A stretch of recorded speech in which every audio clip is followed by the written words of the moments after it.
ഞാനൊരു പത്രവാർത്ത വായിക്കും. കാമുകി വാഹനാപകടത്തിൽ മരിച്ചു വന്ന വിവരത്തെ തുടർന്ന് കുഴിമാടം അന്വേഷിച്ച് കാമുകനും കാമുകൻ്റെ സുഹൃത്തും പള്ളികളും മറ്റും കയറിറങ്ങി. കുഴിമാടം കണ്ടെത്താനായില്ല. അവസാനം പോലീസ് ഇവരെ പിടിച്ചു, ഇവരെ സ്റ്റേഷൻ കൊണ്ടുപോയി. അപ്പോഴാണ് സത്യം മനസ്സിലാകുന്നത്. ഇത് സംഭവം എന്താണെന്ന് പറഞ്ഞു കഴിഞ്ഞാൽ, ഈ പയ്യനും ഒരു പെൺകുട്ടിയും തമ്മിൽ ഫേസ്ബുക്കിൽ പരിചയപ്പെടുന്നു. കുറച്ച് മാസങ്ങൾ മാത്രം നിൽക്കുന്നു. പെട്ടെന്ന് ഈ പെൺകുട്ടി മിസ്സിംഗ് ആവുന്നു ഓൺലൈനിൽ. ഈ പെൺകുട്ടിയുടെ സുഹൃത്ത് ആണ് പിന്നീട് മെസ്സേജ് അയക്കുമ്പോൾ എടുക്കുന്നത്. സുഹൃത്ത് പറയുന്നു ഈ പെൺകുട്ടി മരിച്ചുപോയി, പള്ളിയിൽ ഖബറടക്കിയെന്ന് പറയുന്നു. അങ്ങനെ 3-4 ജില്ലകൾക്ക് ഇപ്പുറം കിടക്കുന്ന ഈ കാമുകനും കാമുകൻ്റെ സുഹൃത്തും കൂടി ഒരു ബൈക്കുമായിട്ട് കേരളത്തിൻ്റെ അങ്ങറ്റമുള്ളൊരു ജില്ലയിലോട്ട് പോകുന്നു. ഇവർ എല്ലാ പള്ളികളും ഖബറടക്കം ഉള്ള എല്ലാ മുസ്ലിം പള്ളികളിലും കയറി ഇറങ്ങുന്നു. ഇത് കണ്ട് സംശയം തോന്നിയിട്ടാണ് പോലീസിനെ വിവരം അറിയിക്കുന്നത്. പോലീസ് വരുന്നു, ഇവരെ പിടിക്കുന്നു. കാമുകി മരിച്ചു എന്ന് കള്ളം പറഞ്ഞതായിരുന്നു കൂട്ടുകാർ. അവസാനം ഇവരെ വീട്ടുകാരെ വിളിച്ച് പറഞ്ഞു വിട്ടു. നമ്മൾ പലപ്പോഴും മീഡിയയിൽ കാണുന്ന വാർത്തകൾ കാണുമ്പം ഇങ്ങനെയൊക്കെ നടക്കാൻ സാധ്യതയുണ്ടോ എന്നായിരിക്കും. പക്ഷെ നമ്മുടെ മുമ്പിൽ ഒരു 1000കണക്കിന് ഉദാഹരണങ്ങളുണ്ട്. Basically if A woman does that, ഒരു പെൺകുട്ടിയാ ചെയ്യുന്നെങ്കിൽ അവൾ തേച്ചിട്ട് പോയെന്നാ പറയുന്നത്. അതല്ല പറഞ്ഞത്. ഇപ്പൊ അത് പെൺകുട്ടിയോ ആൺകുട്ടിയോ എന്നുള്ളതല്ല, അത് അങ്ങോട്ടും ഇങ്ങോട്ടും ഉണ്ടാവും. റോജി എന്ന് പറഞ്ഞ വേറെ കാര്യങ്ങളുണ്ട്. ഇതിപ്പം ഇപ്പോഴത്തെ കുട്ടികളെന്നല്ല, എല്ലാ കാലത്തും ഇങ്ങനത്തെ കമ്മ്യൂണിക്കേഷൻ പ്രോബ്ലംസ് ഉണ്ടായിട്ടുണ്ട് റിലേഷൻഷിപ്പിൽ. ഇപ്പം ഈ കാലഘട്ടം മാറുന്നതിനനുസരിച്ച് അതിൻ്റെ പേരുകളും അല്ലെങ്കിൽ അതിൻ്റെ രീതികളും ഒക്കെ മാറും. പക്ഷെ ഇതെല്ലാ കാലത്തും ഉണ്ടായിരുന്നു.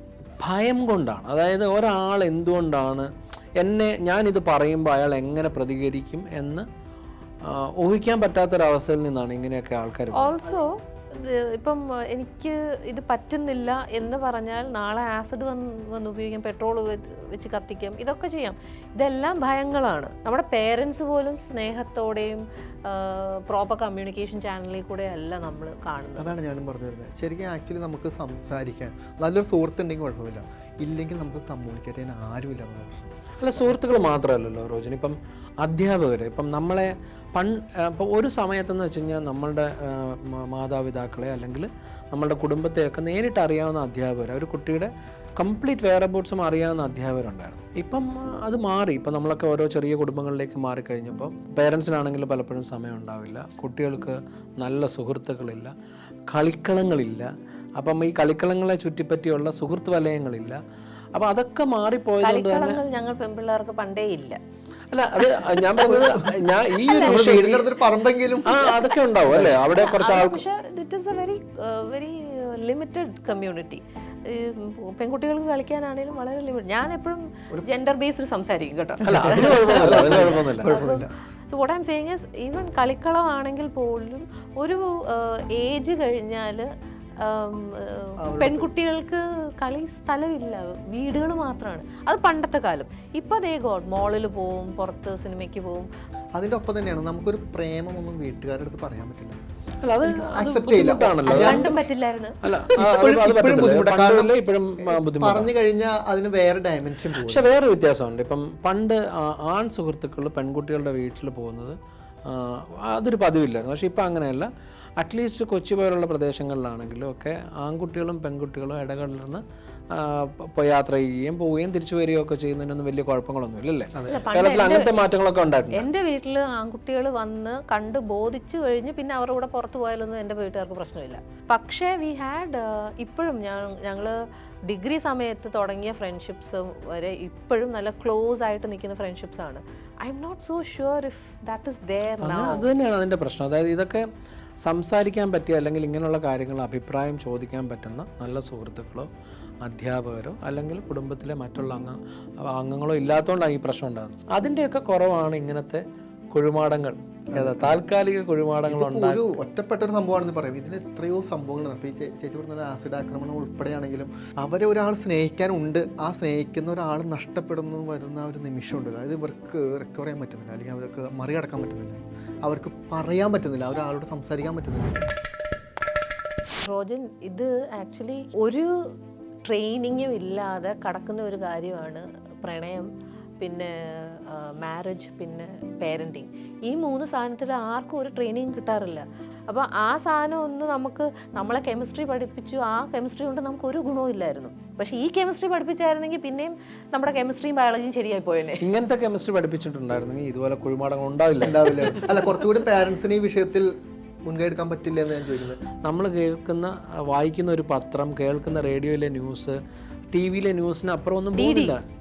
അതെ ഇന്നിപ്പോൾ അങ്ങനെയല്ലല്ലോ. നമുക്കൊരു വിശാലമായ ലോകം നമ്മുടെ കയ്യിൽ മൊബൈൽ ഫോണിൻ്റെ രൂപത്തിലുണ്ട്. നമ്മൾ എപ്പോഴും ചെയ്യേണ്ട എന്താണെന്ന് വെച്ച് കഴിഞ്ഞാൽ ഇങ്ങനെയുള്ള കാര്യങ്ങളിൽ കുട്ടികൾക്ക്, ഇപ്പം ഞാൻ 2 പെൺകുട്ടികളുടെ ഞാൻ ചോദിക്കാൻ വേണ്ടി വരായിരുന്നു, അങ്ങനെ ഒരു കാര്യം നിങ്ങളുടെ പറയുമ്പോൾ നിങ്ങൾ എങ്ങനെയായിരിക്കും? നമുക്കിപ്പോൾ ഇതേ അനുഭവങ്ങളൊക്കെ അവർക്കും ഉണ്ടാവാം. നമ്മളും ഒരു പേരൻ്റ് എന്നുള്ള രീതിയിൽ ഇപ്പോൾ സജിത പറഞ്ഞ പോലെ നമുക്ക് ഒരു ട്രെയിനിങ്ങും കിട്ടിയിട്ടില്ല. നമ്മൾ നമ്മുടെ അച്ഛനും അമ്മയും എന്താ ചെയ്ത് അതിൻ്റെ കുറച്ചുകൂടി ഒരു പരിഷ്കരിച്ച പതിപ്പായിരിക്കുമല്ലോ നമ്മുടെ പേരൻറ്റിങ്.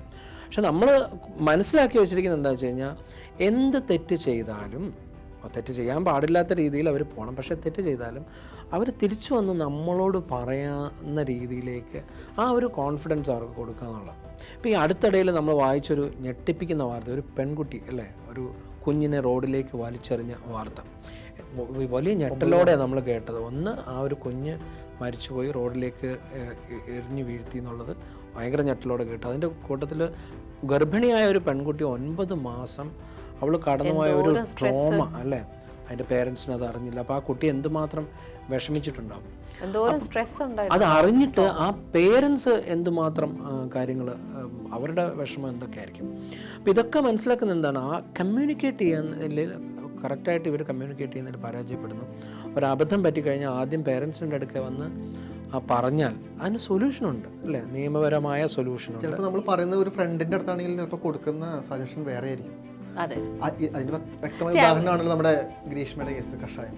അതെ, അല്ല അതിനേക്കാൾ വലിയ മുതിർന്ന ആൾക്കാരുടെ പ്രശ്നങ്ങൾ നമ്മൾ വേറൊരു വാർത്ത നമ്മൾ കേട്ടതല്ലേ, അരുണാചൽ പ്രദേശ് വരെ പോയി 2 പേര് സൂയിസൈഡ് ചെയ്തത് എന്തുകൊണ്ടാണ്. അപ്പോൾ അവർക്കും അവരുടെ കുടുംബാംഗങ്ങളോടൊന്നും അല്ല സംസാരിച്ചത്, അവരിതിൻ്റെ ഉത്തരം ഇൻ്റർനെറ്റിലാണ് നോക്കിയതല്ലേ. അവരുടേതായ രീതിയിൽ കാര്യങ്ങൾ പഠിക്കാൻ ശ്രമിച്ചു, പക്ഷെ അവർ വേറെ രീതിയിലേക്ക് പോയി. ഒന്നുകിൽ പേരൻസ് ആണെന്നില്ല അർബിന്ദ്. പല പേരൻസും ദേ ബിസി. ഒരു കുട്ടി കുഞ്ഞു കാര്യങ്ങൾ പറയുമ്പോഴും നമ്മൾ ശ്രദ്ധിച്ചില്ലെങ്കിൽ അവൻ വലിയ കാര്യം അവൻ പിന്നെ വലിയ കാര്യം പറയാതാകും. It need not be parents, it can be any other trusted adult. That is why it becomes a trauma. ഇത് കുട്ടികളുടെ കാര്യം മാത്രമല്ല, മുതിർന്നവരുടെയും പ്രശ്നമാണ്.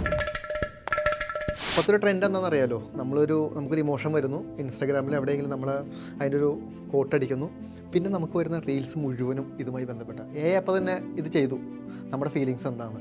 അപ്പോൾ അങ്ങനെ ഒരു കാര്യം കൂടി ഉണ്ടെന്ന് നമ്മൾ അല്ല, സൊല്യൂഷൻസ് ഇല്ലാത്ത പ്രശ്നങ്ങളില്ല.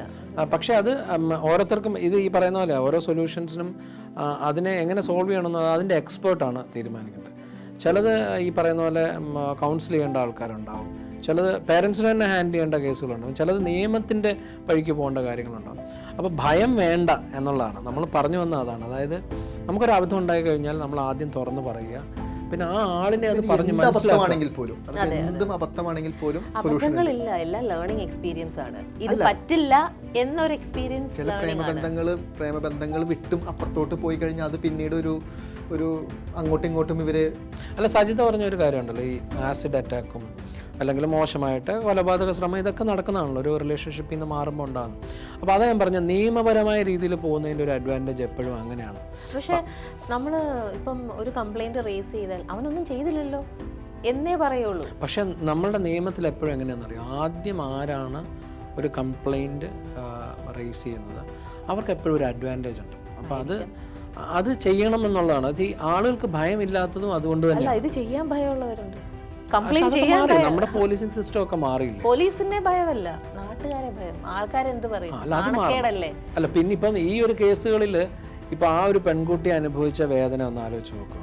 അതിൻ്റെ അത്രയും നാണക്കേടൊന്നും ഇല്ലല്ലോ. ഒരു കുഴിമാടം തയ്യാറാക്കി എന്ന് പറഞ്ഞ് ഒരു കാമുകനെ വിശ്വസിപ്പിച്ച് അവസാനം പോലീസും നാട്ടുകാരും എല്ലാവരും അറിഞ്ഞ് അവളെ വിഷമഘട്ടത്തിലാക്കിയ ഒരവസ്ഥയുടെ അത്രയും പോലും ഉണ്ടാവില്ല. അതിനു മുമ്പ് ഒന്നുകൂടൊന്ന് പറഞ്ഞ് ശരിയാക്കി. ഇതിനകത്ത് വേറെ പ്രശ്നം എന്താണെന്ന് പറഞ്ഞു കഴിഞ്ഞാൽ, ഒരു പ്രേമബന്ധം വരുമ്പോൾ തന്നെ, പ്രത്യേകിച്ച് സോഷ്യൽ മീഡിയയിൽ വരുമ്പോൾ തന്നെ കുറച്ച് ആളുകൾ, എല്ലാവരും അല്ല, പേഴ്സണൽ ഫോട്ടോസ് അങ്ങനെ ഷെയർ ചെയ്യുന്നത്.